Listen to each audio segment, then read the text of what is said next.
Bonjour à tous, j'espère que vous allez bien. Je vous souhaite la bienvenue dans cette nouvelle vidéo. Je vous rappelle, un jeudi sur deux, pensez bien à vous abonner.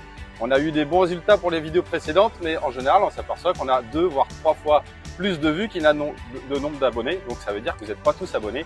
Je vous invite à activer la cloche pour avoir la notification de la vidéo qui sortira dans 2 semaines. Aujourd'hui, je suis accompagné de Thomas de l'entreprise Pélinck. Bonjour Thomas. Bonjour Mathieu. Comment ça va? Très bien et toi? Eh bien, ça va très bien. Est-ce que Thomas, tu peux nous expliquer ton entreprise? Alors Pélinck, c'est une entreprise française qui est située à Pertuis, alors juste au-dessus d'Aix-en-Provence. Donc c'est là où il fait beau. C'est ça, toute l'année. Exactement. Alors on est très connu dans le monde viticole, avec tout ce qui est machine à vendanger. L'année de l'entreprise, c'est 1973. À partir de 87, Monsieur Pélinck a créé le sécateur à batterie.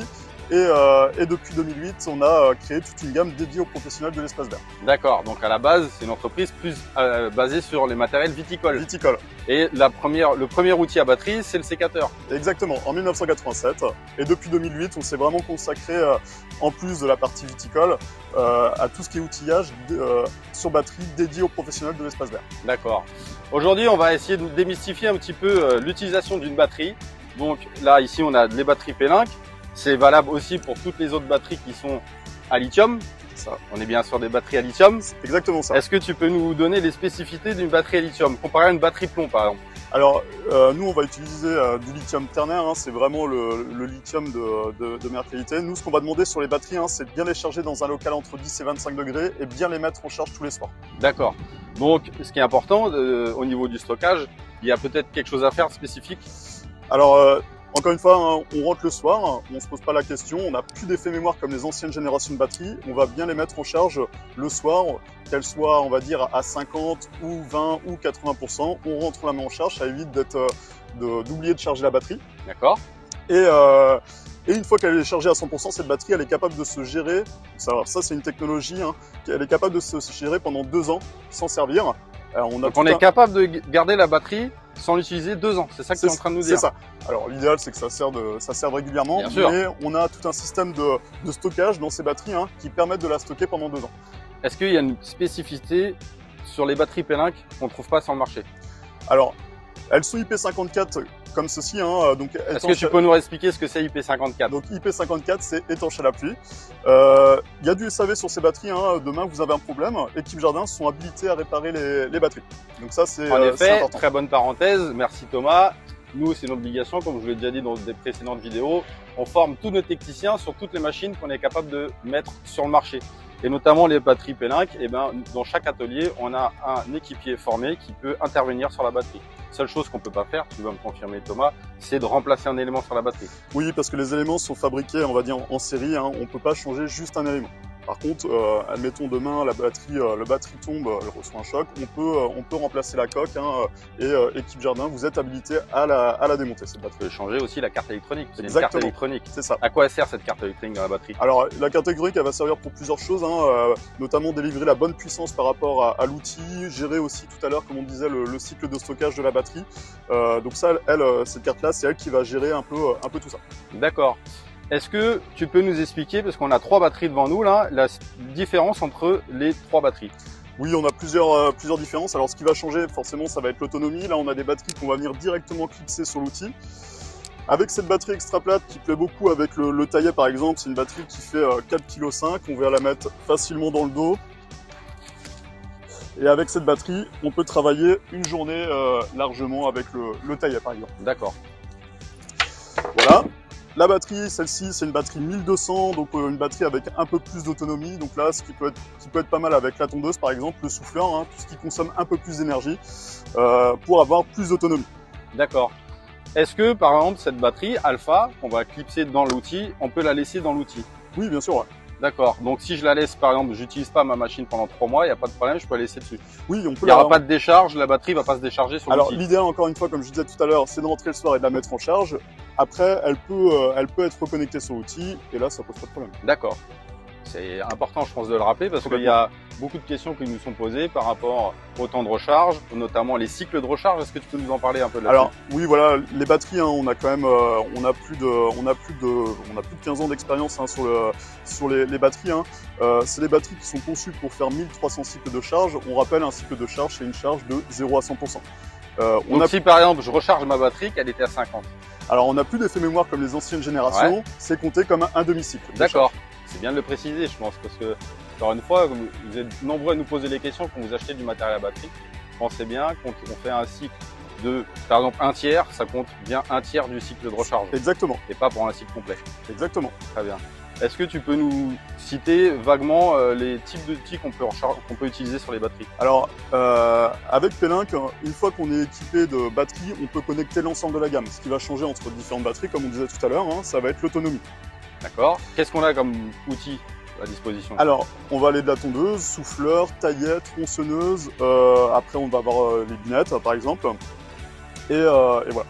Donc, il y a un outil pour récolter les olives aussi. C'est ça, exactement. Alors, on va pas avoir des olives Alors, dans toute la région de France, forcément, mais ça. il y a un outil quand même qui est bien utilisé dans le sud de la France. Exactement. Alors, il y aura juste un outil qui va avoir sa batterie. Ça va être, on va le présenter tout à l'heure, ça va être le sécateur. En effet, il y a une belle nouveauté en 2023 qui est sur le sécateur. On va vous le présenter juste à la suite de cette vidéo. Et il y a une vraie innovation en 2023 sur ce sécateur en termes de sécurité. Et on va vous le montrer tout de suite. Alors Thomas, voici la nouveauté 2023 chez P-Link. C'est ça. Est-ce que tu peux nous présenter ce sécateur révolutionnaire? révolutionnaire? Exactement. Donc le sécateur, le C45. Alors on a retravaillé complètement le sécateur. On a affiné la tête de coupe pour être plus précis dans la végétation. Ici, on va retrouver un petit point de graissage, donc on va envoyer la graisse sur toute la tête de coupe, ce qui permet de lubrifier toute la tête facilement, donc pour un entretien plus facile. On a rajouté une sécurité anti-coupure. Donc là, on va mettre la main ici, sur la gâchette, se mettre en appui, et voilà. On a entendu un petit bip là. Exactement. Je ne sais pas si vous l'avez tous entendu, mais il y a eu un petit bip. C'est ça, c'est pour prévenir que la sécurité est enclenchée. Et donc là, dès qu'on va s'approcher du gant, le sécateur, lui, va s'arrêter, tout simplement. C'est fantastique ça. C'est ça. Si je dis pas de bêtises, il existe deux modèles. Deux modèles. Donc là, je vais le remettre en veille, on va le reposer dans son holster. Alors il existe deux modèles, soit avec la batterie de 150, comme j'ai ici, donc là on va avoir 2 jours d'autonomie, et ça nous permet aussi de travailler avec une petite tronçonneuse. Donc comme ça on a les deux outils sur soi. Et on a une batterie 150, plus petite, donc là on a une journée d'autonomie, et on peut utiliser que le sécateur avec cette batterie. D'accord, donc là si on veut utiliser que le sécateur, on prend cette batterie là. Si on a éventuellement besoin de plus d'autonomie, et on veut utiliser un autre outil que le sécateur, on prend cette batterie là dorsale. Exactement. Donc là l'avantage c'est qu'on peut en effet prendre deux outils. C'est ça. S'il y a une branche qu'on n'arrive pas à couper avec le sécateur, on prend la tronçonneuse et on n'est jamais immobilisé. Ça c'est très plaisant dans tout ce qui est travail en nacelle. Oui. Par exemple, oui, ça évite de monter et descendre, aller rechercher une tronçonneuse, vous l'avez toujours sous la main. C'est ça. On a aussi travaillé sur une perche, donc là on enlève la lame sur le sécateur et on peut travailler avec une perche. Donc soit en 1,50 m, soit en 2 m. Deux possibilités. Donc c'est le même sécateur qu'on utilise. C'est ça. Parce que là on a l'impression qu'il y a un sécateur au bout, mais c'est juste une rallonge en fait. On vient juste démonter la lame, la passer sur cette perche, et là on vient travailler soit en 1,50 m, soit en 2 m. Et est-ce qu'on a besoin de la même système anti-coupure? J'imagine que non. Non, là on est éloigné de la tête de coupe. Il y a peu de chance de se couper la main quand même. C'est ça. Mais on peut garder ce système. Est-ce que tu peux nous faire une petite démonstration de la force de coupe du sécateur? Oui, bien sûr. Hop. Donc là, alors le C45, on peut travailler jusqu'à du diamètre 45 en coupe. Et voilà ce qu'on peut couper avec ce sécateur. Impressionnant quand même, la force de coupe. On est sur un manche à balai quand même. Donc c'est du bois sec. C'est ça. C'est pas comme du bois qu'on coupe sur un arbre qui est vert et beaucoup plus tendre. Exactement. Fantastique quand même cette révolution en termes de coupure là, c'est bluffant. Dès qu'on touche avec la main gauche, si je comprends bien, le sécateur s'arrête et on est incapable de se couper. Quoi. Voilà, on vient arrêter Donc l'idéal c'est de travailler avec cette paire de gants, c'est vraiment des gants P-Link. Qu'est-ce qu'ils ont de spécifique ces gants? Alors ils sont en fil d'argent.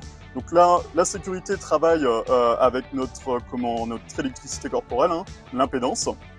Et quand la boucle est fermée, on vient arrêter le sécateur tout simplement et ce gant amplifie notre électricité corporelle. Très bien. Est-ce qu'on a plusieurs modes d'utilisation sur le sécateur? Oui, on a plusieurs modes. Alors on va avoir une progressivité sur la lame. Là, on l'utilise comme un sécateur. On a aussi des demi-ouvertures pour faire des tailles plus rapides. Comme là, je suis en demi-ouverture. Grâce à ce petit capteur optique, je lâche et il s'ouvre en grand. Tout simplement. D'accord. Ça permet, si on fait des petites coupes, qu'il s'ouvre en grand et on gagne du temps. Et gagner du temps. D'accord. Et on est capable de faire combien de coupes en général par jour avec un sécateur Alors, comme ça? nous vraiment, on va parler en termes d'autonomie. Hein, sur la batterie 250, là, on va être sur 2 jours de travail. À 2 jours. Ouais. Ouais, ça évite de recharger la batterie tous les jours. Exactement. Très bien. Et sur la batterie 150? On va être sur une journée de travail. D'accord. Donc même quelqu'un qui fait de la coupe toute la journée, s'il prend la 150, il est capable de travailler toute la journée. Exactement. Très bien. Merci Thomas pour ces explications. On va vous présenter un autre produit tout de suite. C'est le souffleur à dos. Il y a une belle nouveauté aussi chez Penhac. Et on vous le montre tout de suite. Alors Thomas, là on est avec le souffleur à dos. C'est ça. Il a un petit nom, un peu barbare. Comment il s'appelle? Le Aerion Backpack. Backpack. Moi j'ai du mal. J'ai toujours du mal avec ce nom-là. Qu'est-ce que tu peux nous dire de ce souffleur révolutionnaire qui est d'une puissance extraordinaire? C'est ça. Alors on a travaillé sur un souffleur dorsal hein, pour avoir un maximum de puissance et de confort. Ici on va retrouver un point de pivot sur la partie moteur électrique. Hein. Je ne sais pas si on le voit bien à la caméra. Ce qui permet d'avoir un balayage droite-gauche assez libre. Et ça évite que ce soit le corps qui balaye, tout simplement. On a un réglage tout simplement de levier. Là, qui permet de travailler plus aisément. Ce qui permet surtout d'avoir, suivant la taille de la personne, de vraiment se suivre le corps pour que ça soit le plus confortable possible. Exactement. Donc là, on a travaillé sur un harnais aussi, toujours sur une base de harnais très confortable hein, pour toujours améliorer l'ergonomie hein, pour l'utilisateur. Donc, pour démarrer le souffleur, on a tout simplement appuyé sur le petit interrupteur. Donc, qui permet d'allumer directement depuis le poignet pour éviter d'aller allumer la batterie. Exactement, depuis l'outil. Donc là, on va cliquer pour déverrouiller. On va retrouver les différentes vitesses, juste à passer ici avec le petit joystick jusqu'à 4 et on a un boost. Donc il y a 5 vitesses alors. Il y a 5 vitesses. Ça permet de travailler par exemple en première vitesse, hein, d'avoir vraiment une toute petite soufflerie si on va souffler des massifs et qu'on ne veut pas enlever tous les copeaux. On va juste souffler le dessus. Après, si on veut déplacer vraiment un tas de feuilles, donc là on va se mettre soit en vitesse 4, soit en boost. Donc là on va retrouver 1290 m3 et 27 Newtons de poussée. C'est énorme. Ce qui est énorme. Ce qui est énorme. Et au niveau ce qui est intéressant de voir à l'arrière, je trouve, si on peut regarder à la caméra, c'est qu'on voit bien quand même le souffleur, il est à droite et la batterie à gauche. Qu'est-ce que tu peux nous dire en termes de confort? Ce qui permet justement un bon équilibrage du harnais, encore une fois, hein, vraiment pour améliorer l'ergonomie pour l'utilisateur. Et c'est là qu'on se rend bien compte qu'on a vraiment un point de pivot au niveau de la turbine. C'est ça. En termes de balayage, c'est quand même beaucoup plus confortable. C'est ça. Et ben on peut essayer pour que tu nous montres la puissance de cette bête. Alors, je vais.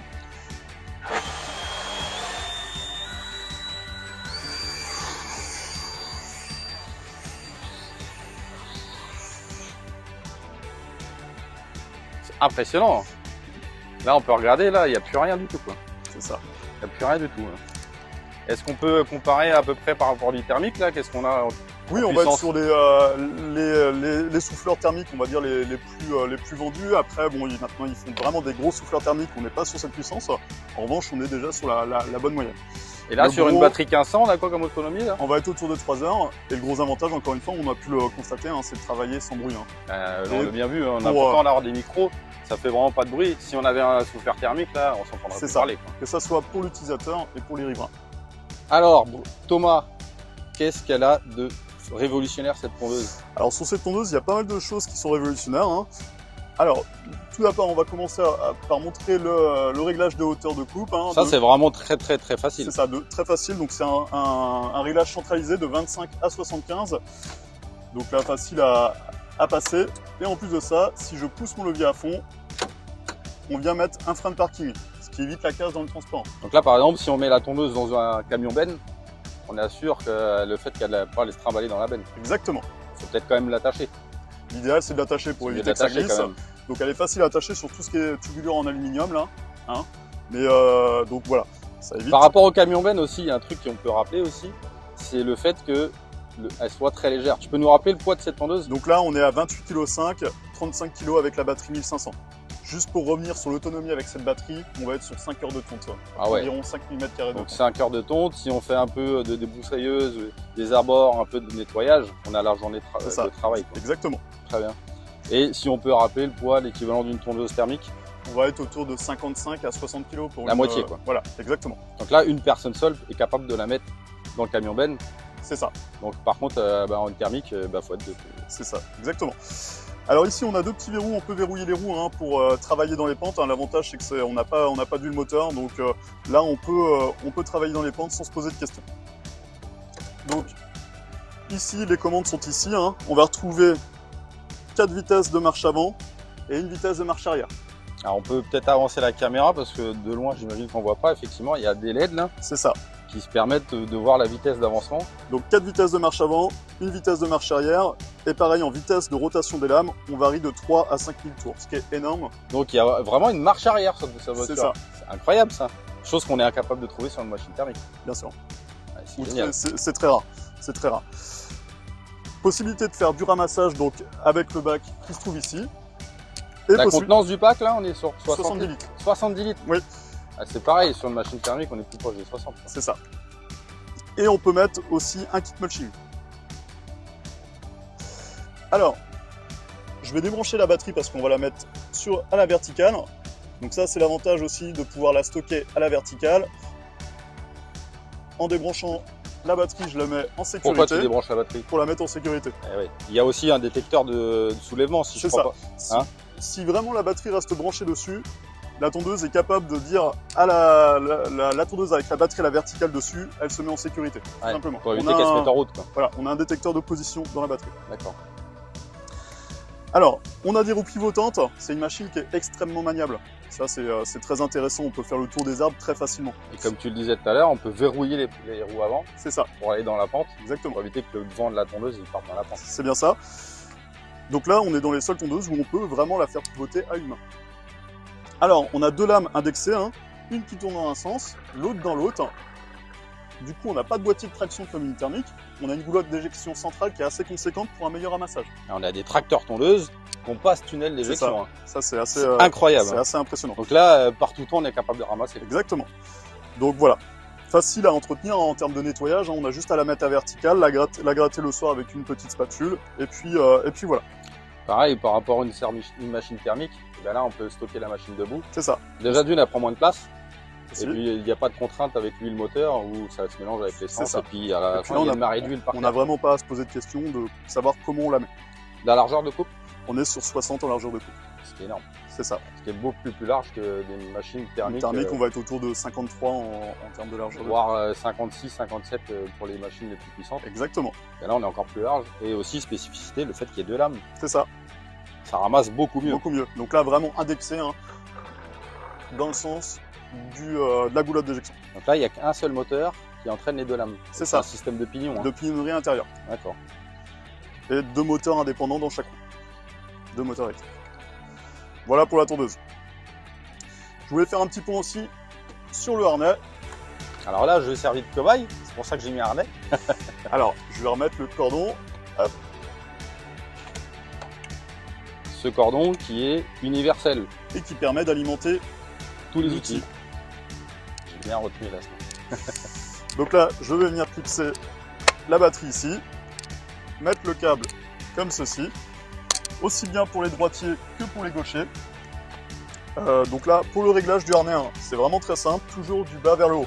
Donc là, on va tirer vers l'avant ici. Vous voyez déjà que je suis mince, hein, parce que la personne qui a utilisé le harnais avant moi, elle a plus de ventre que moi.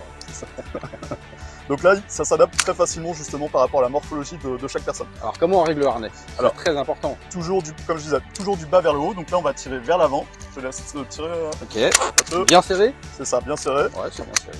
Ici, vers le bas. Voilà. Alors là, on va se mettre sur le côté. La particularité avec ce harnais, c'est qu'on va pouvoir régler la batterie soit dans le bas, soit dans le haut du dos. Et donc, quel est l'intérêt de changer la position? Alors c'est justement de bien répartir le poids de la batterie dans le dos. D'accord. Alors il va y avoir des personnes qui vont préférer travailler avec une batterie dans le haut du dos et d'autres dans le bas du dos. Qu'est-ce que tu préconises toi? Alors ça dépend vraiment de la personne. Ça dépend de la morphologie de la personne. Voilà. D'accord. Chaque personne est différente là-dessus. Et maintenant je te laisse, on va plaquer de chaque côté ici la batterie. Là, faut que je tire là-dessus, hein. C'est ça. D'accord. C'est bien serré là, je pense. Là on est pas mal. Ok. Pareil, on n'a pas une batterie qui est collée dans le dos, hein, ce qui permet de ne pas avoir cette sensation de sueur l'été en fait. Effectivement, là je peux me passer les mains, hein, donc j'aurai pas le dos trempé. Exactement. Et donc là, pour connecter l'outil, c'est vraiment très simple. On a des prises rapides hein, sur chaque outil qu'on vient connecter comme ceci. Il y a une flèche, il y a un détrompeur. Et là, on part travailler. Et là, j'ai juste à allumer la batterie. Exactement. On a entendu 3 bips. Et c'est parti. Un jeu d'enfant. Très simple. Et j'éteins, et c'est parti. Voilà. Super.